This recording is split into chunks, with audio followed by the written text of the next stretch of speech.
Syiah merupakan salah satu mazhab dalam Islam yang memiliki perbedaan ajaran dengan Sunni, baik dalam aspek teologi, fikih maupun tradisi.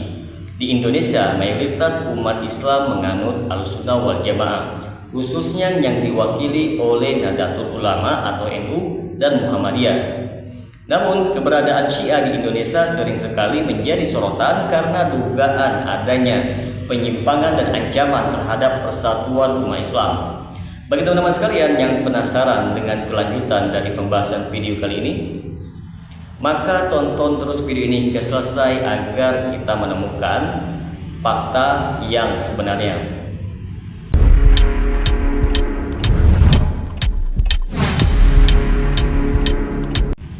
Assalamualaikum warahmatullahi wabarakatuh. Jumpa lagi dengan saya Rio dari di channel Manhaj Dakwah. Pada episode kali ini kita akan membahas tentang kejahatan Syiah di Indonesia. Syiah mulai masuk ke Nusantara sejak abad ke-13 melalui para pedagang dan ulama dari Persia. Namun pengaruhnya tidak begitu dominan karena masyarakat Indonesia lebih menerima ajaran Sunni yang dibawa oleh Wali Songo. Beberapa tradisi Indonesia seperti tabut di Bengkulu dan tabuik di Pariaman memiliki unsur-unsur Syiah, terutama dalam memperingati tragedi Karbala. Setelah revolusi Iran tahun 1979, pengaruh Syiah mulai berkembang di Indonesia. Revolusi tersebut menginspirasi beberapa kelompok Islam di Indonesia untuk mengadopsi pemikiran Syiah, terutama melalui beasiswa ke Iran dan penyebaran buku-buku Syiah. Lembaga-lembaga seperti ISMI, Ikatan Cendekiawan Muslim Indonesia, pada masa Orde Baru sempat menjadi tempat berkembangnya pemikiran Syiah. Teman-teman sekalian, di mana ada Syiah di dalam suatu negeri, pasti ada permasalahan yang timbul di dalamnya.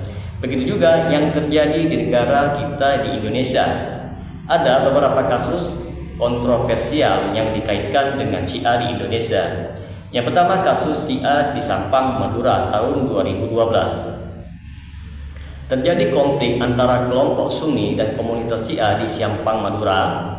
Pemimpin Syiah lokal Tajul Muluk dituduh menyebarkan ajaran sesat. Hal ini memicu penyerangan dan pengusiran komunitas Syiah di wilayah tersebut. Konflik ini memperkuat persepsi bahwa ajaran Syiah dapat memicu keresahan sosial di tengah masyarakat yang mayoritas Sunni. Yang kedua, penyebaran buku dan propaganda. Banyak buku-buku beraliran Syiah yang diterbitkan dan disebarluaskan di Indonesia. Beberapa di antaranya dinilai mengandung ajaran yang bertentangan dengan akidah Ahlussunnah wal Jamaah. Beberapa lembaga pendidikan dan pesantren juga diduga terafiliasi dengan Syiah melalui pengaruh beasiswa dan pertukaran pelajar ke Iran.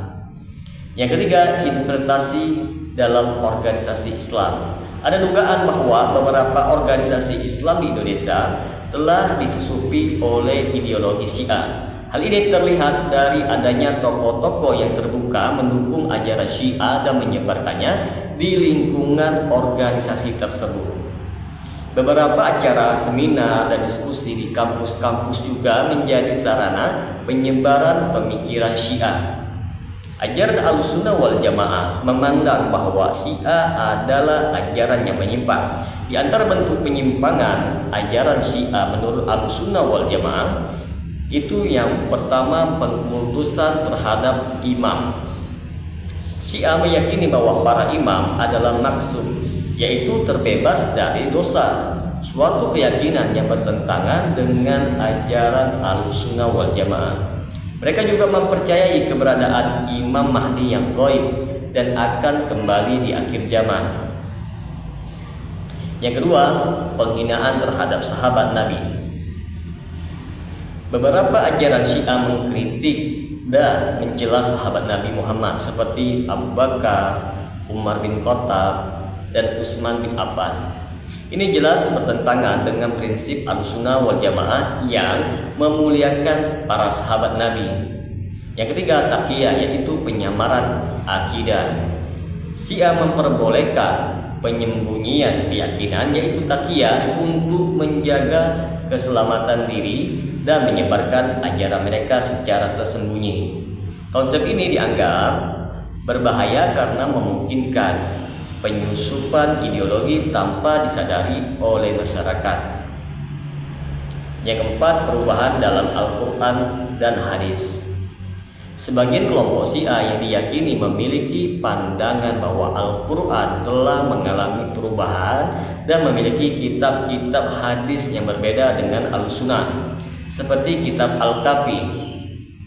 Syiah memiliki dampak buruk bagi satu tempat yang ditinggalinya. Ibaratnya, virus mereka menyebarkan virusnya kepada orang lain. Adapun dampak negatif penyebaran Syiah di Indonesia, yang pertama, perpecahan umat. Perbedaan akidah dan fikih antara Syiah dan Sunni berpotensi menimbulkan konflik internal di kalangan umat Islam di Indonesia.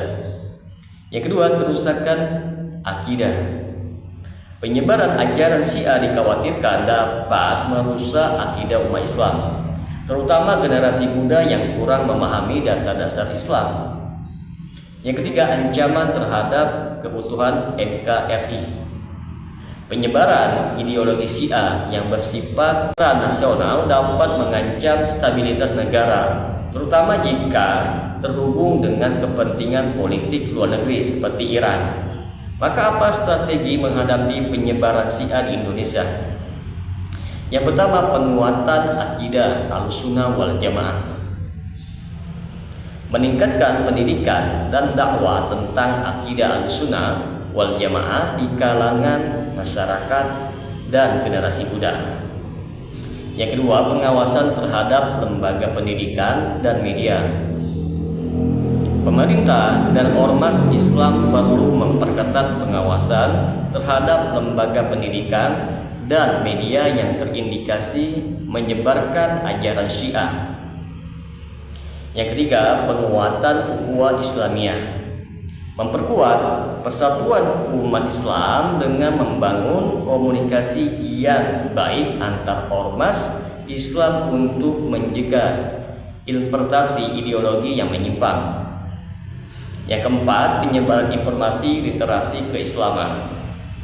Mengedukasi masyarakat tentang bahaya ajaran yang menyimpang melalui buku, media, sosial media, seminar, dan kajian. Maka dapat kita simpulkan di sini teman-teman sekalian bahwa Syiah di Indonesia bukan hanya sekedar perbedaan mazhab, tetapi juga berpotensi menjadi ancaman bagi persatuan umat Islam jika ajarannya bertentangan dengan akidah Ahlussunnah wal Jamaah.